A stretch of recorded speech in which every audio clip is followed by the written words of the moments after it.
Dans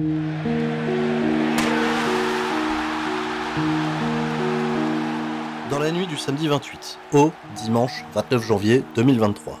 Comme beaucoup de fans de catch, assidus et pleinement embarqués dans la storyline de la Bloodline, avec un Sami Zayn, prêt à tout pour rester au sein de la famille samoane, était-il prêt à trahir son meilleur ami Kevin Owens, celui avec qui il a parcouru des années d'expérience catchesque à travers le monde? Un arc narratif raconté sur plusieurs décennies était-il capable de nous retourner à ce point? Et ne me mentez pas, je le sais, et on est ensemble les mecs, les filles aussi bien sûr, de nous faire verser notre petite larme, et peut-être pas qu'une petite d'ailleurs, pour le dénouement en apothéose de cet événement Royal Rumble 2023. Ouais, salut à tous, c'est Sturi, la vidéo est dans la boîte, et c'est l'heure de découvrir ensemble qu'est-ce qui s'est passé.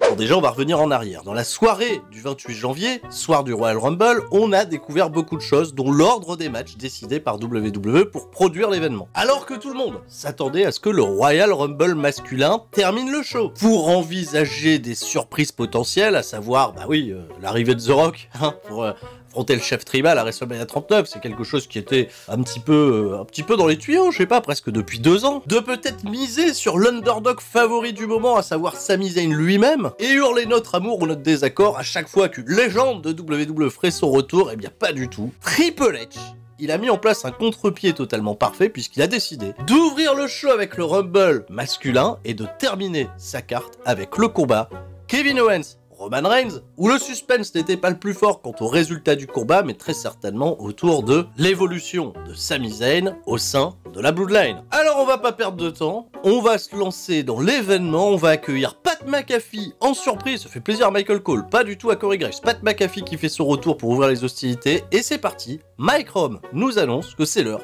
de se diriger vers l'emblématique bataille royale à 30 participants, une entrée toutes les 90 secondes, logiquement. Royal Rumble 2023, c'est l'heure du retour en images. Gunther rentre en 1. Place peu évidente pour le général des rings, solide champion intercontinental des défenses contre Sheamus, Mysterio, Strowman. Un règne inspiré par ses précédents accomplissements à NXT UK, mais également en indépendant, un véritable Mecha Hunter, booké à l'opposé des directions créatives que lui aurait préparé un vieil homme au loin. Ouais, vous, ça va, hein? Ah, vous êtes là, vous? Ah oui, je suis au bureau, là, j'ai un peu de paperasse à faire, donc je regarde un petit peu, rapidement, pas grand-chose. Alors, c'est qui, lui? C'est lui, Gunther? Ah, non, me dites surtout pas que vous saviez pas. Ça a été documenté, expliqué, raconté partout, que vous en vouliez pas, vous vouliez l'enterrer. Ça, moi? Non, attendez, pas du tout, j'adore. L'Autriche, bel oiseau, l'Autriche. Oh. Et en plus, vous revenez, vous faites les mêmes blagues qu'à l'époque, super. Je vois qu'on s'est renouvelé, hein. Oula. Entrée du numéro 2, Sheamus, 45 ans, et un joyeux anniversaire. On rejoue le classico de Clash at the Castle, entrée dans la dynastie de ces rares combats 5 étoiles à la WWE notés par Tonton Dave. San Antonio s'implique immédiatement dans ce slugfest brutal du à toi à moi, le ton est donné pour le numéro 3 qui devra la jouer virile s'il veut la jouer sérieuse. Entrée du numéro 3, le Miz. Le Miz! Ah ça, le Miz, mérite le Miz. Qu'est-ce que je dis? Les mêmes vannes. Le Miz qui guette gentiment depuis l'extérieur s'il n'y a pas un pied à tirer. Course-poursuite façon Benny Hill pour finir dans l'atémie de Gunther. Un passage à tabac qui régale et on évite l'élimination qui aurait été un poil clownesque. Entrée du numéro 4, Kofi Kingston. Bon, la Kofi Mania, elle semble être lointaine. On sait tous pourquoi Kofi est dans le Royal Rumble chaque année, en espérant que 2022 reste un mauvais souvenir. Quelques trademarks, ça marche toujours, et puis on patiente sagement. Entrée du numéro 5, Johnny Gargano. Caméo du tournoi de poker la semaine dernière, retour de convalescence et toujours un petit espoir d'un run à la Johnny Wrestling dans le main roster. Des retrouvailles avec le Miz, une alliance plutôt sympa avec Sheamus. Combo des coups d'avant-bras, super kick et brock kick. Merci bonsoir, c'est emballé, le Miz est éliminé. Eh oh, vous dites de moi et mes vannes, mais là vous recyclez les mêmes conneries que vous aviez fait l'année dernière, hein. Éliminé. Ça, vous avez cassé les pieds à tout le monde avec ça, éliminé. En plus de ça, c'est même pas une blague à vous, c'est le blague d'un autre. Et je suis sûr que vous lui payez même pas de royalties d'ailleurs, hein. On devrait vous faire un procès à vous aussi.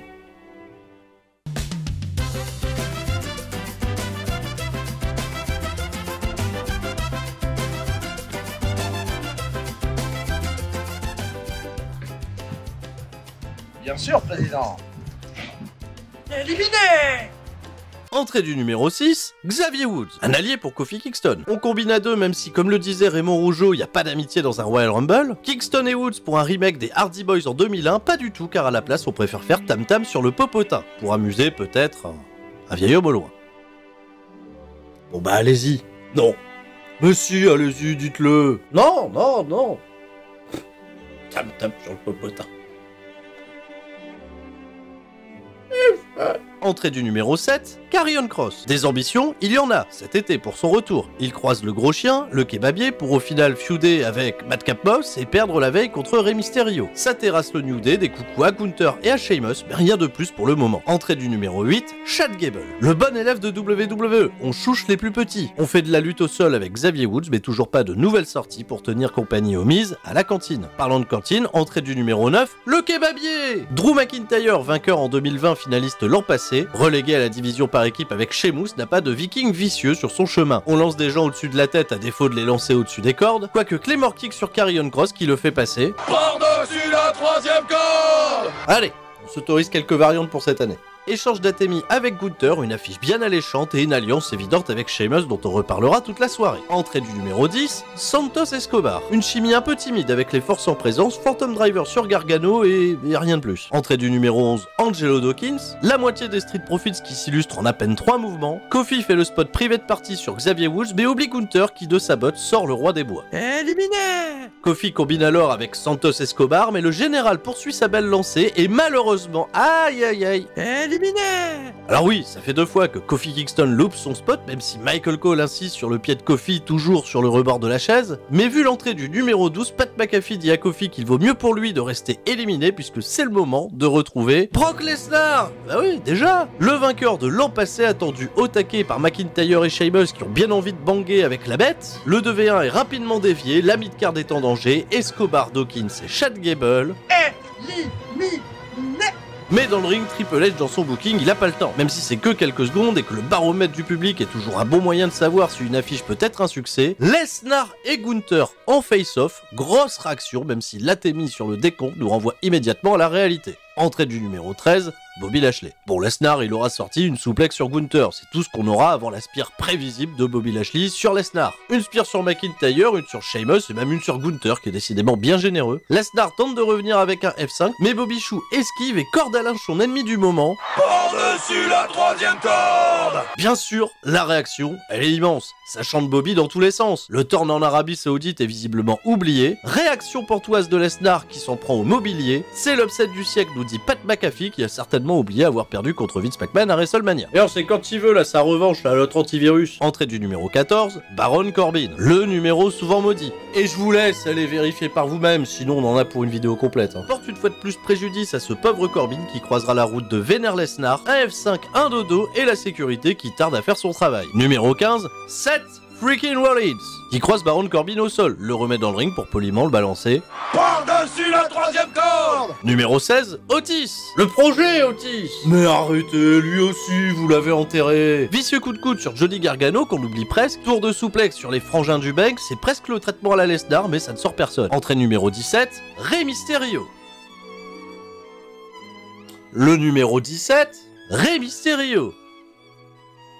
Le numéro 17, Rémi. Oui, bon, ça va, on a compris, hein, il s'est fait attaquer en coulisses. Ça, c'est un truc à moi, ça, c'est un truc qui est vieux comme le monde. 1991, Macho Man Randy Savage, on l'a fait plein de fois. Ah, je vois qu'on s'inspire des meilleurs. Oui, mais vous allez pas me dire que ça prête pas à confusion, votre truc. Des fois, des mecs se font attaquer, des fois, vous les remplacez, des fois pas. Non, c'est tout, c'est casse-pied. C'est super casse-pied. Mais oh, dites ça à l'autre, là. Hein, et moi, je gère plus rien. Si je gérais encore quelque chose, croyez-moi, vous l'auriez su. Au bordel, Bobby Lashley est éliminé.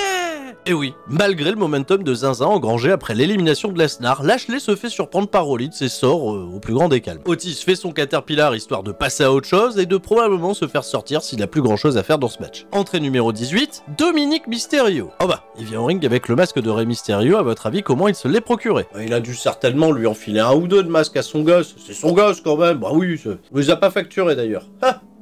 Après, on s'étonne qu'il y ait des trous dans la caisse. Et pendant que Dodo agite le masque de Réré, Otis s'est visiblement fait éliminé. Oui, ça va, on nous remonte l'élimination orchestrée par les frères du banc qui, après ça, continuent de tabasser à 2 contre 1 ce pauvre Gunther. Rollins et Gargano font un peu de catch et Dodo, et Dodo, il prend son temps. Entrée du numéro 19, Elias et sa guitare. Pas con, Elias, c'est pas comme si on savait pas que les armes étaient autorisées au Royal Rumble, mis à part pour Finlay en 2008. Coup de guitare sur ce pauvre Gunther qui prend cher depuis des lustres, réception Brock Kick et Claymore en stéréo, Elias n'a pas le temps temps d'un couplet qu'il est déjà éliminé.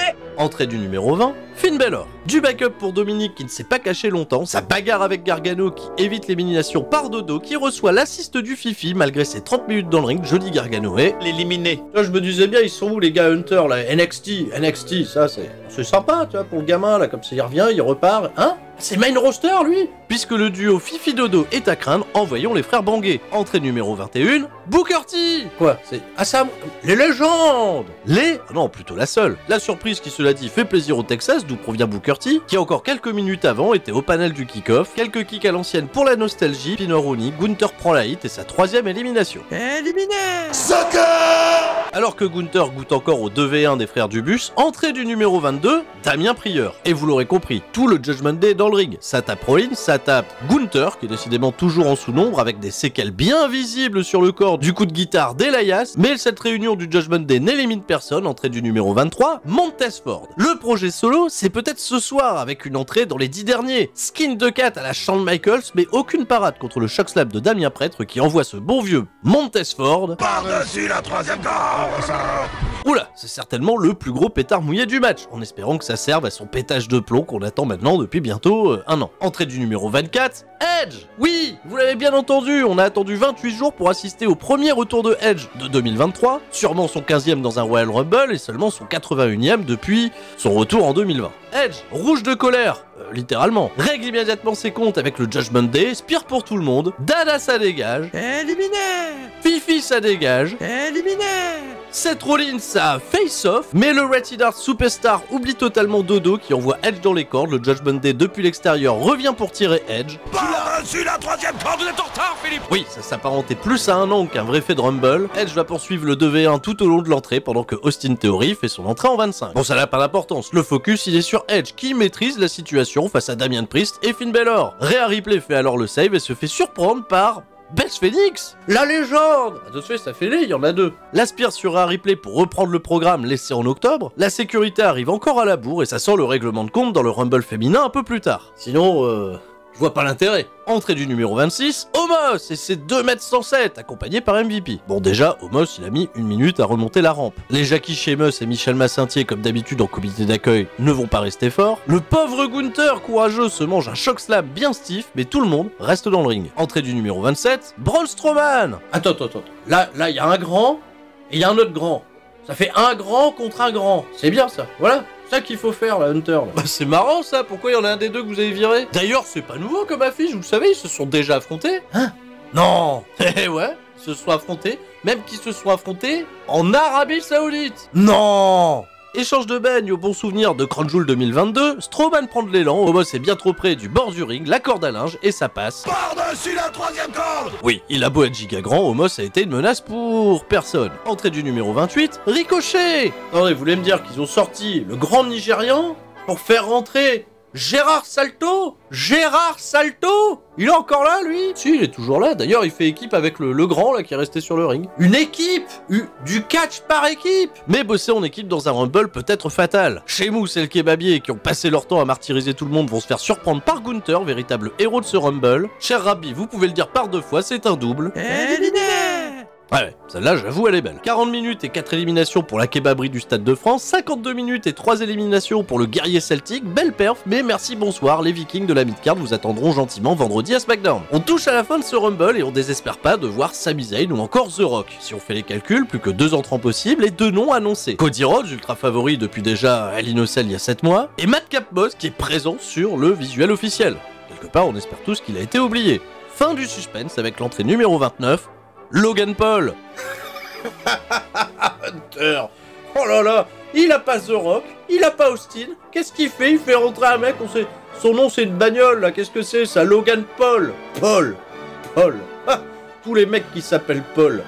C'est pas un nom ça. Bon, la stupeur et le silence font très vite place à de la hit. Pas de traitement héroïque pour celui qui a posé tant de problèmes à Roman Reigns en novembre dernier. Un 4 contre 1 au plus grand plaisir des fans, mais on passe très vite à autre chose et Logan Paul nous sort une buckshot lariat à peu près sur Ricochet, puis se calme vite quand c'est Gunther ou Strowman qui sont face à lui. Et d'ailleurs Strowman il s'est planté, il l'a envoyé entre la 2e et la 3e corde, ça fonctionne pas. Entrée finale, le numéro 30 sous aucun suspense, Cody Rhodes. Alors là j'avoue, belle pop à l'entrée. La fumée, le sourire, les feux d'artifice, un comeback héroïque a certainement, bah oui, la pire place du Rumble. Ce numéro 30 qu'on voyait encore il y a quelques heures électriser les foules, clin d'œil. Mais si Cody Rhodes est si fort que cela, sera-t-il capable de maîtriser l'incendie? Eh bien la réponse est oui. À l'Alamodome, ça chante son nom. Dans le ring, ça sort les trademarks, le gros cutter sur Theory. Vas-y que je balance ma ceinture dans le public et la grosse pop de zinzin quand Cody contre les Three Amigos de Dodo. Crossroads et le fils de Mysterio est envoyé par-dessus la troisième corde. Bon, après ça, un peu de répit. Braun Strowman va calmer tout le monde avec sa powerbomb, histoire de laisser les autres participants en lice prendre un peu de spotlight. Fusion d'émeraude de Gunther sur Strowman, Slice Bread de Ricochet sur Gunther, rien du tout, bah oui, rien du tout de Theory, qui va même se manger un Gamengiri de Ricochet, et va s'ensuite un autre spot totalement fou entre Logan Paul et Ricochet qui se Springboard Collide en plein ciel. 15 replays plus tard, Cody Rhodes élimine Braun Strowman qui voulait aider Ricochet. Éliminé! Et Ricochet, malheureux, se fait têche par un Austin Theory qui aura au moins un accomplissement à se mettre sous la dent dans ce Rumble. Éliminé! Michael Cole nous dit qu'il n'y a plus que 4 catcheurs dans le ring, Cody, Theory, Rollins et Gunther le monstre. Tiens, il a oublié Logan Paul, moi qui se soit discrètement fait oublier. Cody Rhodes indirectement va combiner avec le Stomp de Seth Rollins, puis corde à linger le champion des États-Unis Par-dessus la troisième corde. Et le moment qu'on attendait véritablement tous va arriver, le face-off entre Cody Rhodes et Seth Rollins. Oui, c'était inévitable, c'est d'ailleurs le seul vrai programme du nouveau Cody Rhodes jusqu'à présent à la WWE. 3 combats épiques dont on reparlera certainement encore longtemps, et c'était peut-être oublié un peu trop vite, Gunther l'increvable. Il est encore là, votre Autrichien. Allez, c'est bon, moi j'arrête ici, là. Entre les Autrichiens, il n'y a qu'une seule légende, Gérard Salto, Sarah Logan Paul. Ah oui, le mec, ça fait un siècle qu'il est là, et il se planque jamais. Il est tellement généreux qu'il se donne même pour un pedigree de Seth Rollins, puis pour un autre de Cody Rhodes. Le face-off peut reprendre, et le Texas semble avoir fait son choix. Ça chante pour Cody Rhodes. Oui, vous m'avez bien entendu. Fini les wow. Que du Cody. Ça s'envoie quelques bourre-pifs, ça esquive les finishes, mais le super kick de Rollins lui donne la confiance, même un peu trop de confiance, car Logan Paul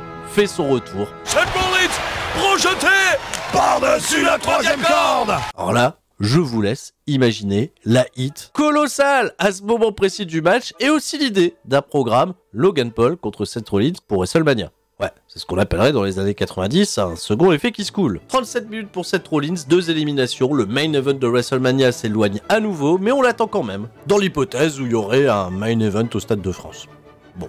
À la Modome, on en a plus rien à foutre, ça chante Fuck You Logan. Oh, et ce fou, il s'amuse à pointer le signe de WrestleMania. En fait, c'était sûr depuis le début, Logan Paul en heel, c'était évident que ça marcherait mieux. Ça tente le Lucky Punch sur Cody Rhodes qui l'esquive, Crossroads et ça dégage, les chants Cody repartent de plus belle, des os, pas des os, Logan Paul. Éliminé. Plus que 2 hommes dans le ring. Cody Rhodes, mon américain moi, rentré en numéro 30, et Gunther, bordel, ça fait plus d'1 heure, tu vas pas me dire qu'il en a encore dans le slibard. L'entrée numéro 30 contre l'entrée numéro 1, c'est du jamais vu, et pourtant ça tire pour l'entrée numéro 30. Eh ben vas-y qu'on part sur un classique, Gunther nous lâche des parpaings d'Atemi qu'on entend jusqu'à Las Vegas, Cody prend méga cher mais ça résiste, Gunther commet des erreurs, mais Cody Rhodes, malgré le soutien, ne parvient pas à capitaliser. Ça cogne fort de part et d'autre, Gunther, tellement généreux, ramène même Cody dans le ring avec une souplex de la 3ème corde, Cody va se vénère et tenter un Hulk Up, ça excite encore plus les gens, Cody cutter, la corde à linge, mais Gunther s'accroche, Dragon Crew dans les cordes qu'on a probablement appris au Japon, et vas-y que je te place dans le coin pour un Shatter Dreams histoire de faire un coucou au frangin. Mais Gunther ne meurt pas. Atemi, shotgun dropkick, la powerbomb. Mais en quoi est fait ce mec? Cody s'accroche aux cordes, 47ème Atemi de Gunther, la slipper pour faire un somme, mais Cody s'accroche à Gunther et le fait basculer au-dessus de la 3ème corde. Attends, mais il va quand même pas faire gagner l'Autrichien. 50 000 personnes dans le public en feu, Gunther lâche la prise, Cody sur la 3ème corde, cueilli par le 200ème Atemi de Gunther. Félicitations. Power Slam contré, le Crossroads, la corde à linge et Gunther passe par-dessus la 3ème corde. Wow. Oh purée. Mon Dieu. 5 éliminations en 15 minutes pour un Cody qui, malgré son entrée au numéro le plus avantageux, n'aura pas chômé dans cette bataille. Et si, vous êtes en droit, c'est mon avis également, le Royal Rumble de cette année était prévisible. Oui, on n'a pas vu le retour d'un tel ou d'un tel, mais que dire? Que dire de la performance surhumaine de Gunther qui vaut bien toutes ses attentes? 1 heure 11 minutes 40 secondes, toujours combatif et terrible projet d'avenir à la WWE. Ring General, si vous étiez bien observé par des millions de personnes ce soir, nous vous tirons à l'unisson notre chapeau. Cody Rhodes remporte donc bien ce Royal Rumble 2023, il était le vainqueur logique sur le papier, mais sûrement le vainqueur incontesté comme en témoigne la réaction de la foule, peut-être pas le meilleur des Royal Rumble pour son rythme et quelques étrangetés, mais bien belle mise en bouche pour un événement qui, je le rappelle, ne fait que commencer. À quoi? C'est... Parce que ça, c'était seulement le premier match. À quoi, il y a Bray Wyatt en fluo après? Bray Wyatt en fluo? Et Sami Zayn dans le main event? Eh ben dis donc, on va pas perdre de temps plus longtemps. 6 mois, ça m'avait pas manqué. Alors c'est vrai que toute la semaine qui a précédé le Royal Rumble, je voyais pas Cody Rhodes le remporter. Très sincèrement. Déjà parce qu'en effet, ça paraissait super prévisible, et puis je me suis dit, tiens, c'était peut-être la bonne opportunité pour... faire un écran de fumée, Smoke and Mirrors comme le chantait son précédent thème, et de nous donner un vainqueur surprise, mais dès lors que j'ai vu Cody Rhodes arriver, le public a fond la caisse derrière lui, et puis, je vais pas vous mentir, j'ai vu ce qui s'est passé à Monday Night Raw, vu la sortie de cette vidéo, Cody Rhodes, c'est clairement le babyface numéro 1, le choix parfait pour aller raconter, je pense, une histoire poignante face à Roman Reigns, s'il est toujours champion d'ici là, à WrestleMania 39. J'ai apprécié le petit clin d'œil aux copains de l'élite, les Young Bucks et Kenny Omega. Et les jours à venir nous diront si WWE joue de la conspiration de Rey Mysterio, qui est pas rentré dans ce Royal Rumble, et qui l'a potentiellement remporté à ce moment précis. Voilà. Cody Rhodes, il s'est éliminé du Rumble. Rey Mysterio... Bon. Prochain combat, on est parti, c'est le très mystérieux Pitch Black Match. Sponsorisé par Mountain Dew, et là, on peut dire que le sponsor, ils ont mis le paquet. Le combat est un gigantesque encart publicitaire. Bon, déjà, petite surprise, Bray Wyatt qui porte un face paint totalement nouveau, avec les yeux en noir lors de son entrée. Derrière lui, on aperçoit les marionnettes de la Firefly Funhouse qu'on n'avait pas revues depuis son retour à Extreme Rules. La salle, comme prévu, est plongée dans le noir, mais attention, pas le noir complet, il s'agit d'une lumière noire qui fait que tout ressort en fluo, et là, on découvre que Bray Wyatt sur lui, il a des face paint un petit peu fluo, c'est plutôt joli. Et LA Knight, il a son beau slip jaune qui brille dans la nuit, et on a rajouté avec ça des petits artifices, avec des espèces de confettis sur la table des commentateurs qui vont exploser dès lors que LA Knight va reprendre le dessus sur Bray Wyatt. Catchesquement parlant, il va pas se passer grand chose. Alors, ça va durer à peine 5 minutes, Bray Wyatt va remporter le match plutôt très facilement, et globalement, c'est un match qui a été très très mal reçu par les critiques, que ce soit les fans et les spécialistes. Je trouve ça un petit peu sévère parce que, clairement, je m'attendais à pire. Je trouvais que le spectacle était visuellement assez sympa, mais c'est peut-être l'angle d'après-match qui va susciter pas mal de questions, puisque Bray Wyatt, on sait pas pourquoi, sans raison aucune, il portait un masque qui lui aussi brillait, un masque rouge, et là il est rentré dans une espèce de God Mode, un petit peu à la manière du film, n'a plus vendre du tout la douleur, et il a commencé à tirer LA Knight dans le public, ils se sont rapprochés d'une grosse structure métallique, il a porté un Mandible Claw à LA Knight, et là, tout en haut de la structure, on a aperçu L'Oncle Howdy, qui s'est pris pour Shane McMahon, New Jack, on l'a pas compris. Il a sauté du haut de la structure, il est tombé un peu à côté d'LA Knight, bon bref, ça a explosé, il y a eu du feu, et à nouveau, il y a eu les marionnettes de la Firefly Funhouse qui sont arrivées. Et ça s'est arrêté comme ça. Bien. Alors je sais pas ce qui se passe, parce que comme les trucs ont pris feu, est-ce que l'oncle Howdy il a pris feu? Est-ce que l'oncle Howdy, on va le revoir dans le match d'après, ou, je sais pas, il est peut-être censé venir prêter main forte à Alexa Bliss, qui va affronter Bianca Belair? Eh ben spoiler, pas du tout. Voilà, on a eu là aussi un match de catch, tout ce qu'il y a de plus simple, 7 minutes 30 et une victoire clean de Bianca Belair. Alexa Bliss, elle a été un peu agressive, mais elle a pas posé tant de problèmes que ça à la championne. Pas donc Claudie, mais à la fin des glitches. Attention, des glitches, pour rappeler Alexa Bliss qu'elle est pas en contrôle, totalement, attention, on sait pas. Là, je peux vous dire qu'après les émotions qu'on a vécues dans le premier Royal Rumble, que j'ai trouvé très bon, un peu inégal par endroits, mais globalement, c'était très fort. On a eu un ventre mou, les mecs. Et de ce fait, je suis surpris que Samantha Hervat dans le ring nous annonce que c'est le Rumble féminin. Bon, et très bien, allons-y, regardons ça. Deuxième retour en image, un petit peu plus rapide et différent que les précédents. Pour un Royal Rumble que j'ai trouvé très très bon, je vous le dis tout de suite, seulement dans ces dernières minutes. Le choc de ce Royal Rumble féminin est certainement d'avoir assisté à l'entrée numéro 1, celle de Rhea Ripley, pressentie avant le match comme l'ultime favorite. Sa confrontation plus tôt dans le show avec Beth Phoenix laissant croire que Ripley ne gagnerait finalement pas en vue de son programme qui l'attend avec la membre du Hall of Fame de WWE. Puis surprise de voir que c'est Liv Morgan qui entre en deux, elle aussi avec un statut de favorite qui veut dépasser sa condition d'underdog et qui va sans doute passer beaucoup de temps dans ce combat avec son ancienne partenaire Rhea Ripley. Partant de là, on peut penser à une première partie de Rumble assez intéressante, et bien en revoyant les images, pas tant que ça. Entrée numéro 3 de Dana Brooke, toujours vivante mais pas rassurante. À votre avis, qu'a-t-elle tenté de faire ici face à Rhea? Entrée numéro 4, Emma, au bon souvenir de son alliance mémorable avec Dana Brooke à NXT, enfin bon, qui s'en souvient. Entrée 5, Shayna Baszler, en toute discrétion, bien à l'inverse de son maquillage. Entrée 6, Bayley, ça semble un peu tôt et ça ne change pas grand chose. Entrée 7, B-Fab, qui, tiens, a appris quelques mouvements. C'est pas si mal, mais on en voit peu, car Rhea Ripley ouvre ici son compteur d'élimination. Super prestation pour l'entrée 8, Roxanne Perez, la championne d'NXT, qui claque ses belles combinaisons avant de se noyer dans la masse. Entrée 9 et 10, Dakota Kai et Io Sky, les championnes par équipe, pour enfin commencer le travail de grand nettoyage. Dana Brooke, Emma, Roxanne Perez subissent immédiatement le courroux du clan dominant de Monday Night Raw. Tatinati, rentrée en 11, trop occupée avec Shayna Baszler, se fait aussi surprendre par le trio qui sort les deux rivales de la Roll-Up Zone. Candice LeRae en 12 ne tiendra pas longtemps pour les mêmes raisons. Ça résistera mieux pour l'entrée numéro 17, Zoey Stark, ainsi que Xia Li en 14, qui s'est fait confisquer son bâton à l'entrée. Discrimination, je ne sais pas, puisque plutôt on n'a rien dit à Elias pour sa guitare. Puisque personne ne s'allie pour faire face à Damage Control qui fait un carnage. Entrée numéro 15, Becky Lynch, qui veut gérer ça seule. Ça résiste quelques minutes puis se fait avoir au 3v1 et pique un somme derrière la table des commentateurs. Entrée numéro 16, Tegan Nox dans l'indifférence totale, rien à voir avec l'entrée 17 pour la plus grosse pop de la soirée, Asuka. Nouvelle musique et nouveau face paint inspiré de Kana démoniaque qu'elle incarnait au Japon. De grosses séquences dans le ring mais une seule élimination, celle de Tegan Nox dont les coups de pied frappent le vent comme personne.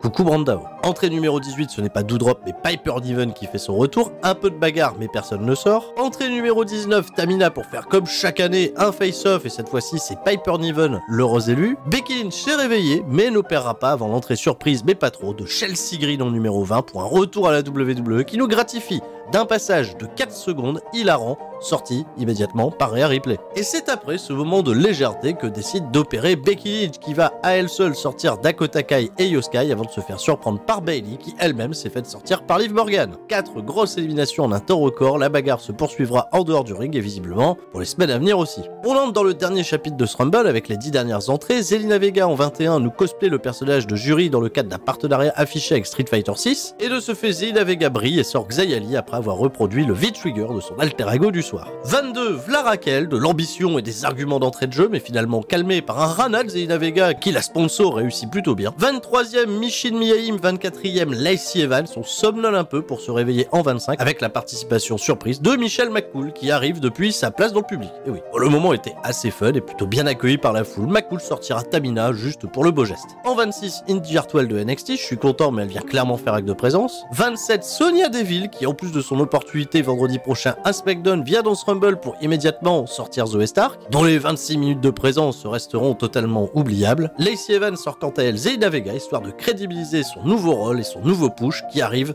très fort, spoiler pas du tout. Shotzi en 28 a oublié son amitié avec Raquel, les commentateurs visiblement aussi, et Deville sort Indy Hartwell, qui pour le coup m'a fait un peu de peine. Avant-dernière entrée numéro 29, c'est Nikki Cross qui court très vite, et on arrive enfin à cette fameuse entrée 30 que j'ai personnellement vécue de manière intense. Non, Beth Phoenix ne reviendra pas embêter Rhea Ripley. Et non, Ronda Rousey ne viendra pas gagner le Rumble une seconde année de suite. La légende Nia Jax fait son retour sans même attendre la fin du décompte. La stupeur est folle, le mélange de huées et d'applaudissements est irréel, les artères des réseaux sociaux se bougent pour excès de sel. Nia Jax, considérée à l'unanimité comme la plus grosse menace pour le Royal Rumble et également pour l'espèce humaine, va d'abord résister à un 11v1 avant de succomber dans le Riptide de Rhea et de se faire sortir par la totalité des forces en présence. La porte des enfers est donc refermée, mon trou est rebouché, ce Rumble pourra se terminer dans la sérénité. Pour sérénité, oui si on veut, puisque va s'en suivre une série d'éliminations un peu expédiées facilement. Raquel sort Lacey, Asuka sort Sonya, Ripley sort Michelle, Mia sort Shotzi, Piper sort Mia, Raquel sort Piper et Rhea sort Raquel.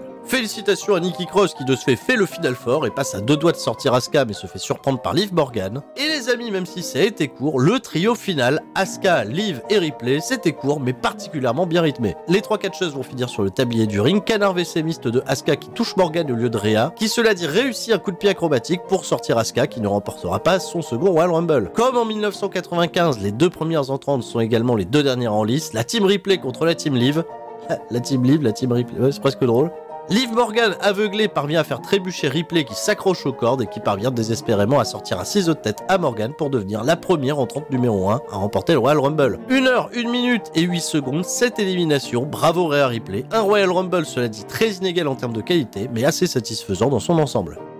Rhea Ripley ira donc bien à WrestleMania, spoiler d'avance. Elle n'affrontera pas Bianca Belair, comme on le présageait. Lors de l'épisode de Monday Night Raw, elle a choisi d'affronter Charlotte Flair, ce qui fait, selon sa déclaration, assez sens. Et oui, après quand on regarde, oui, ça fait sens. Parce que la grande aventure de Rhea Ripley à WrestleMania a commencé face à Charlotte Flair, c'était au WrestleMania 36, où vous vous souvenez, il n'y avait pas de public, elle était championne NXT, elle a perdu son titre contre Charlotte qui l'a défiée pour le titre NXT, c'était une première. Et depuis, à part une victoire par disqualification, Charlotte Flair a toujours battu Rhea Ripley. Rhea Ripley, elle en a marre. Elle a fait, ça a commencé avec Charlotte Flair, ça doit finir avec Charlotte Flair. De ce fait, ça fait sens, et je suis content que Rhea Ripley, enfin, 3 ans plus tard, décide de se venger. Allez, on est parti, le main event. Roman Reigns défend le championnat universel indisputé contre Kevin Owens. Pas de stipulation, Roman Reigns est accompagné au ring par son conseil, Paul Heyman et Sami Zayn. Pas de Uso, pas de Solo Sikoa, Roman Reigns leur a dit restez backstage. Et on a également su que dans le kick-off, Jey Uso avait pris la défense de Sami Zayn qui était intervenu vendredi à SmackDown contre les ordres de Roman Reigns. On a remis un petit peu de calme et là, c'est le grand soir pour Sami Zayn.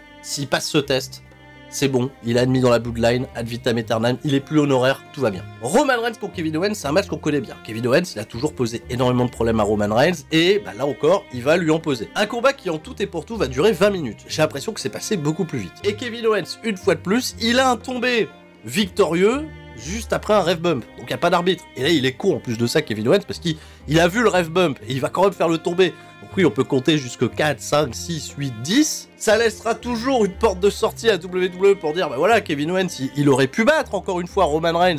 Hein? Roman Reigns va revenir comme d'habitude, un coup bas, et là, c'est le moment crucial du match. Il va ordonner à Sami Zayn, qui jusqu'à présent avait les caméras braquées sur lui, on observait, on scrutait toutes ses réactions dès lors que Roman Reigns était en difficulté, tout ça. On sentait quand même qu'il était derrière le chef tribal et pas derrière Kevin Owens. Reigns demande à Sami d'aller chercher une chaise pour punir Kevin Owens. Et Sami, sur le coup de la chaise, il est un peu embêté parce que déjà il en trouve pas. Et donc Paul Heyman l'engueule. Paul Heyman lui dit bah tu sais pas, il sert à rien ce gars-là, il trouve pas la chaise, il y en a une sous le ring, la regarde sous le ring. De ce fait c'est sûr, tu vois, le public, 50 000 personnes, j'ai oublié de dire 50 000 personnes à San Antonio, on se range un petit peu derrière Sami Zayn qui se fait mal parler. On l'aime bien notre Sami, ou c'est un copain. Sami Zayn, il finit par donner la chaise. Alors il se fait putain, il était temps.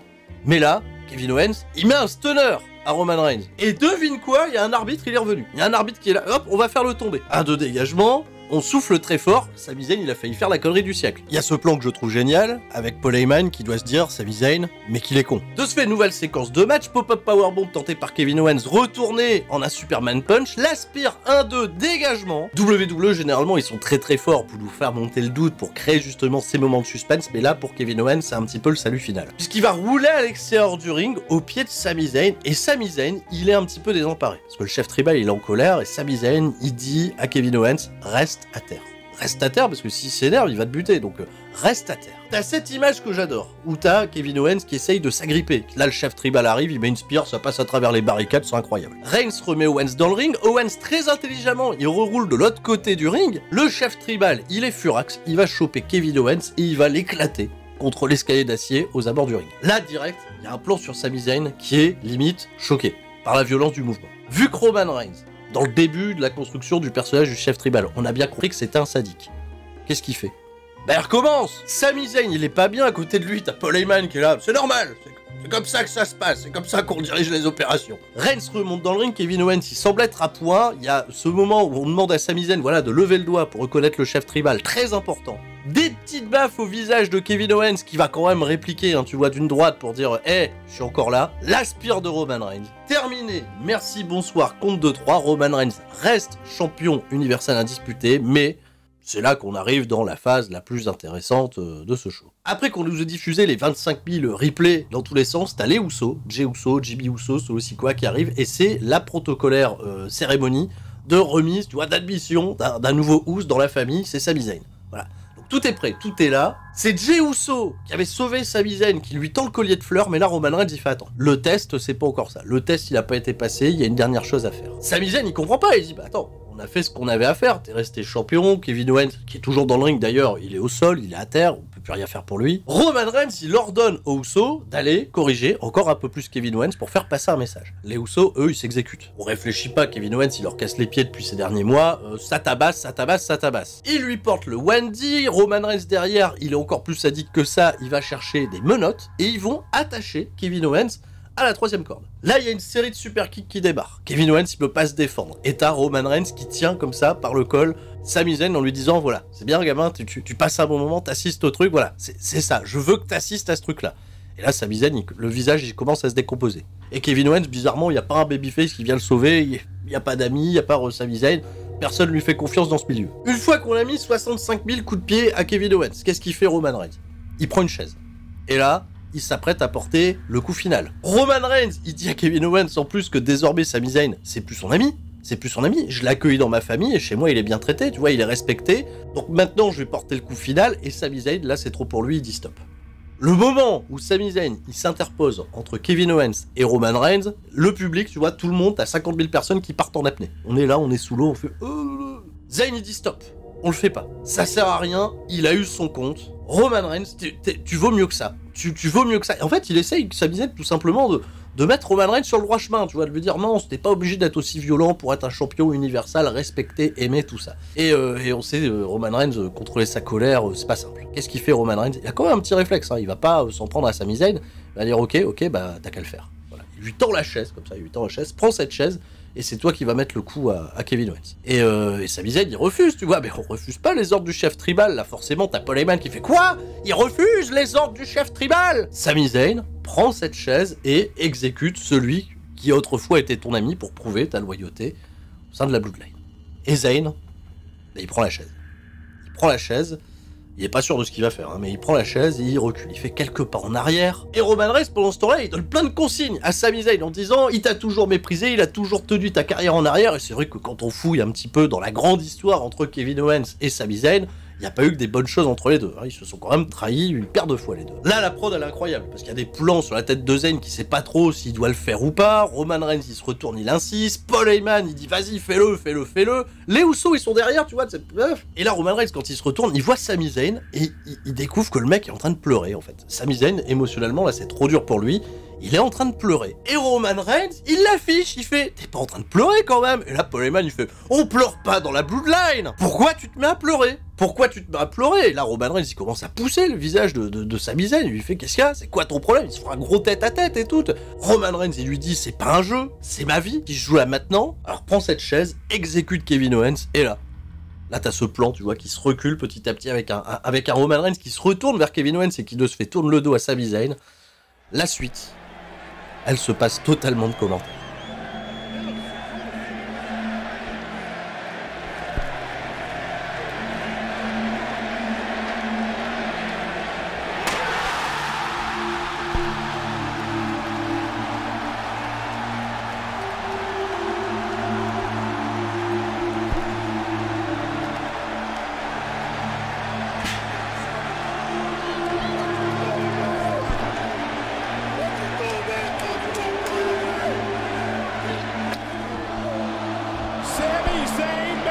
Choice, and he's gonna pay. That's your brother. No, that's your brother. No, I'm your two.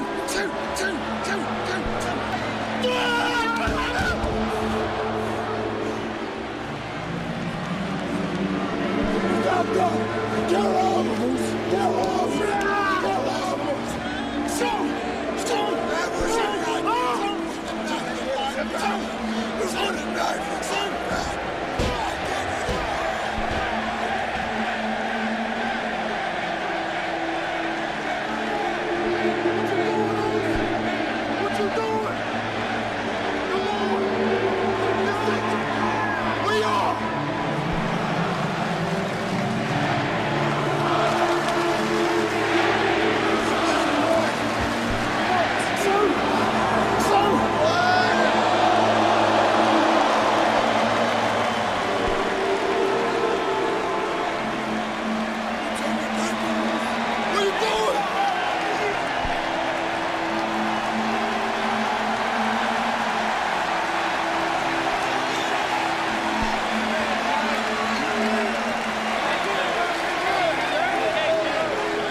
Je sais pas ce que j'ai préféré réellement dans ce moment. Déjà, il y a la réaction de la foule sur le bruit de chaise qui est totalement incroyable. Et puis le coup de chaise dans le dos de Roman Reigns, ça rappelle évidemment Seth Rollins.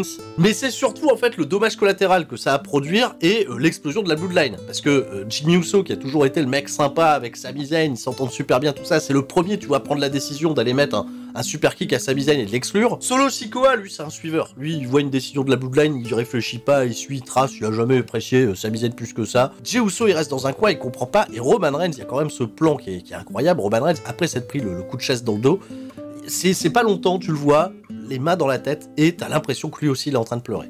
Et quand on le disait, on pleure pas dans la Bloodline, c'est un gros problème, j'ai l'impression, pour Roman Reigns dans cette gestion de colère. C'est pas la première fois qu'on le voit exploser en sanglots, souvenez-vous, dans le duel fratricide entre lui et Jey Uso à Hell in a Cell. On avait vu ce moment un peu choquant où Roman Reigns, il se met à pleurer. Et là, en fait, il se libère, là, il se lâche. Là, c'est du 3v1, et Jey Uso, il rejoint pas. Jey Uso, quand il rejoint pas et qu'il décide de faire demi-tour, de dire stop, je crois vraiment que c'est le moment qui m'a le plus plu dans tout cet temps. Au fond de lui, tu vois, 2 ans de colère, de rage, et qui avait surpris aussi cette conversation entre Sami Zayn et Kevin Owens, où Kevin Owens, il a dit « j'ai été témoin, j'ai vu ce que Roman Reigns était capable de faire aux membres de sa propre famille ». La fin, voilà, elle est déchirante, t'as les 3 membres de la Bloodline et Paul Heyman qui se barrent, Jey Uso, il s'est déjà barré, t'as Sami Zayn et Kevin Owens qui restent au sol, tu vois, totalement effondrés, avec Roman Reigns qui a déchiré le collier de fleurs et qui a jeté des morceaux autour de Sami Zayn. Ça chante Fuck You Roman, ça chante clairement Fuck You Roman, c'est une hit colossale vers qui celui qu'on trouve tous cool. Tu vois, on est là, on lève le doigt, on est des housses, mais... Et c'est là où on voit aussi que dans ce programme WWE, ils étaient très appliqués à nous mettre un truc qui était pas forcément manichéen, même si bon, en fait, on refusait de vouloir détester la Bloodline. En fait, on les trouvait cool, quoi. C'est comme à l'époque de la NWE, tout ça, c'est ce qui avait permis au catch déjà de passer, tu vois, un certain palier. La Bloodline, c'est un groupe de heel tellement cool qu'on a envie de derrière eux, on a envie de lever le doigt, le chef tribal, tout ça. Mais la réalité, c'est que c'est quand même des sacrés enfoiros. Et quand tu ressors comme ça, d'un pay-per-view, qui te donne envie de suivre à ce point les intrigues, et à ce point le développement des personnages dans les semaines à venir, et pas seulement que d'un personnage, là il y a vraiment une tripotée de personnages, là les 6 hommes qu'on avait dans le ring, j'ai envie de tous les voir évoluer là pour les prochaines semaines, ça va être fou. Donc si déjà il y a 6 catcheurs qui te donnent envie de les suivre, plus en plus de ça, tu vois, Rhea Ripley qui a gagné le Rumble féminin, Cody qui a remporté le Rumble masculin, et qui veut faire ce match famille contre famille, là, la dynastie samoane contre la dynastie des Rhodes, c'est énorme, c'est très très cool. WWE, ils ont réussi quelque chose de très fort, c'est un pay-per-view que je qualifierais peut-être comme un gros coup de maître, pas en termes de work rate, pas en termes de match, tu vois, qu'on retiendra pour un côté incroyable, athlétique, 5 étoiles, etc. Non, du très très bon storytelling, et tu passes un bon moment. Tu passes un excellent moment devant show. Même si, entre chaque match, par contre, les clips, c'est long. Ils nous ont rajouté le concert de Hardy, j'ai oublié d'en parler. Oh, putain, tu voulais rage quit à ce moment-là, je le sais. Mais c'est très fort, et de ce fait, ils font monter leur cote encore un petit peu plus dans le projet de vendre la compagnie, mais ça, c'est encore autre chose. Je ne vous retiens pas plus longtemps. Comme vous l'avez compris, j'ai passé un très très bon moment devant Royal Rumble 2023. En plus de ça, j'étais en votre compagnie. La plupart d'entre vous, on était en live sur twitch.tv/Tuerie316 pour live react à tout ça. Encore une fois, merci pour votre présence, pour les records qu'on a encore une fois totalement explosé. Et on va reprendre tranquillement la suite du planning de nos aventures. Je vais essayer de recoller l'actualité, de rattraper un peu de mon retard. Je vous fais des gros bisous à tous et je vous dis à la prochaine. Et tout le monde, reste fort.